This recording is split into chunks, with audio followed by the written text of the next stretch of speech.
Hi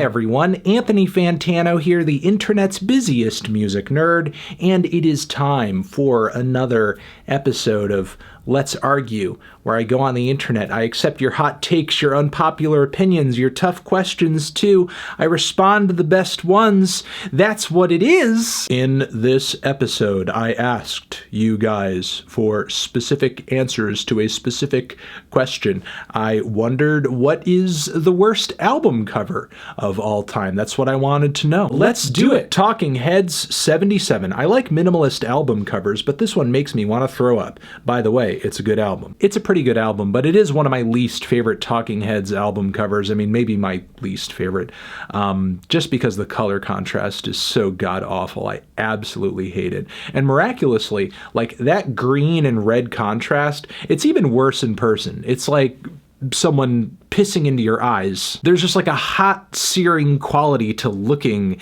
at that green and that red together. I hate that contrast. I absolutely hate that contrast. Jesus Christ, what is this? It's like terrible Photoshop trees, a guy in the background's chopping down a tree, there's like a ray of light going over that guy, and then there's another dude who's not chopping down the tree in the foreground, instead he's etching something onto the tree, and what he's etching is a terrible photo superimposition of the guys from Creed, and the arm doesn't even look like it's proportioned correctly, like as if like the arm is gigantic in comparison to the tree. Almost every Creed album cover is trash, and the band has sold so many records over the years. It really goes against the assumption that you need a good album cover to sell a lot of records, because again, Creed's front covers are absolute shit again and again and again. And what's funny is, like, even for the time, they were bad. Like, I guess in many respects, for the year that this came out, this was maybe some cutting-edge Photoshop technology. How many layers are there here? Angelic to the core. It looks super cheap and low quality, plus it's even not cropped right when you go onto Apple Music or Spotify. It's not. Like, the crop job on Angelic to the core is terrible. I don't know how you got the bad crop, but I mean, it's really kind of like the cherry on top. But, you know, I will say, there are some aspects of it that I really love and I really admire. I love the generic font over the ribbon on top, which looks like a piece of clip art. I also love just the confident look on Corey's face. Like, the angels are really trying to like pull him up from hell and save him, but Corey is just so unfazed. It's like he doesn't even care. The angels, I guess they're not looking really that worried either. They're looking actually quite turned on by the fact that they're pulling Corey out of there. It's just a very weird series of images, and geez, is that like lava in the background? I'm gonna stop. Were you really not expecting this here? No, I guess I was expecting it, or I guess I should have been. I mean, part of me had erased this album cover from my memory, but yeah, I guess I'm not surprised that this turned up here. God, this Green Day cover is ugly as shit. Like, I get that you guys wanted to have a naughty word in the title. You couldn't have it on the cover.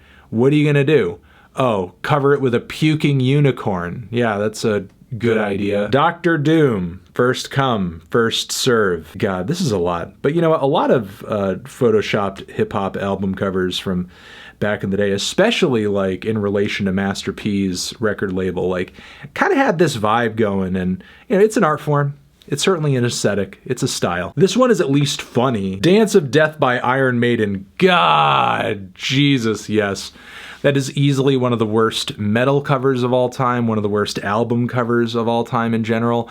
And I remember visually, like, a lot of music videos and albums and promos kind of, you know, branching more into CGI type illustration and imagery, and it just looks so goddamn tacky at the time. And I have no idea, like, why so many artists were jumping on the bandwagon without the technology getting a little bit better, because it led to so many trash album covers. I mean, what the hell is that? A baby in a fucking bikini in a mask on top of a white wolf. And thank God that baby's there, because I guess it's blocking the dick of that naked buff guy pointing at me with the ram's head and the long hair. God. Everything about this Wasnatch front to back album cover is horrible or great depending on how you see it. Why does the whole thing suddenly turn yellow on the right side too? Like, what's up with that? What's up with that weird kind of like blobby lava lamp-esque art kind of popping up in the background? Why isn't the whole background gray? I feel like there's so many issues with this album cover that I could be paying attention to instead, but I'm actually concerned with like the lack of color consistency in the background. Ugh! This Bowie cover. This is a rough cover. This is what was anybody thinking? Bowie's looking like that weird nuclear alien from that one Simpsons episode. You know, the one that ended up being Mr. Burns. Like, please know what I'm talking about.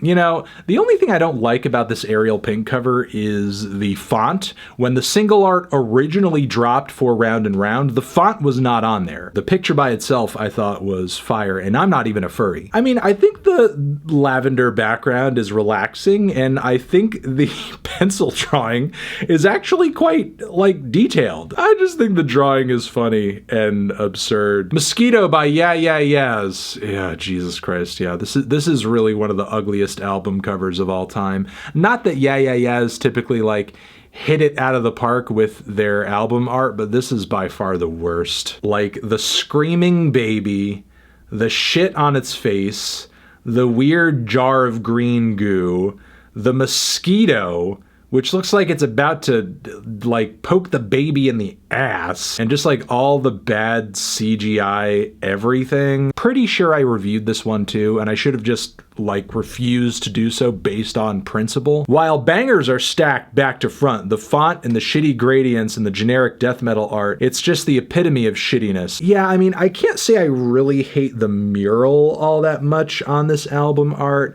The Jesus and the chains and the kind of industrial stuff and the orange red to dark color contrast, and I think there's something to it, but goddamn, the logo looks like shit, and and the Papyrus font, I don't know what it is about Papyrus font, and you know, At the Gates certainly gets away with it here because at the time Papyrus font was like, you know, a relatively new, exciting, sort of fresh thing, I suppose. But today, like, if you want to know something is going to be bad music from the outset, just look for Papyrus font. Just look for it. If you find it, like, guaranteed it's going to be shit. Ugh. I saw Fleetwood Mac was going to be in this list, and I knew exactly what cover it was going to be. Mystery to me. Like, I don't hate it, though.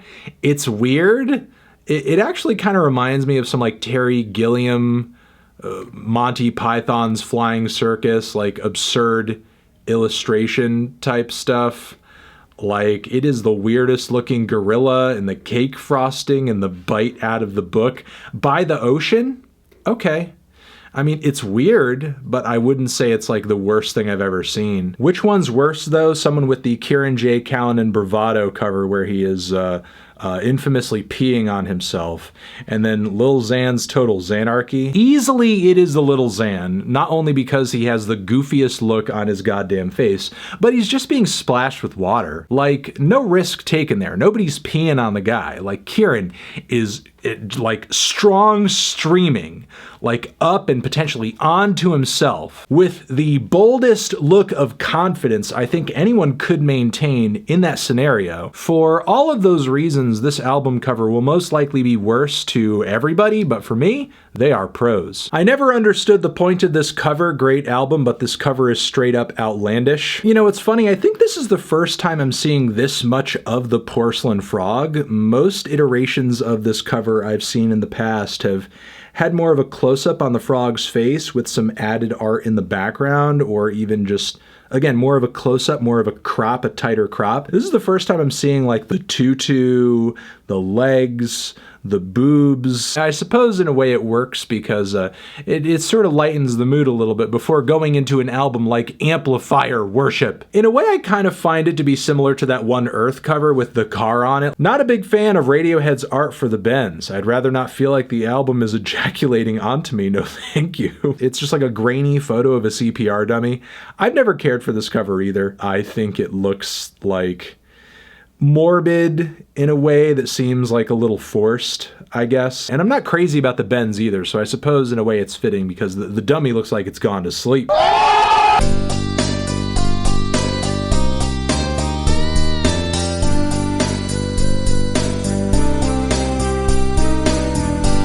Yeah, those are some album covers that are trash, but I love you. I love you so much. You are the best, and you are my favorite, and I will always have love for you. Thank you for watching this latest episode of Let's Argue. Over here next to my head is another one that you can check out. Hit that up or the link to subscribe to the channel. Anthony Fantano, album art, worst, forever.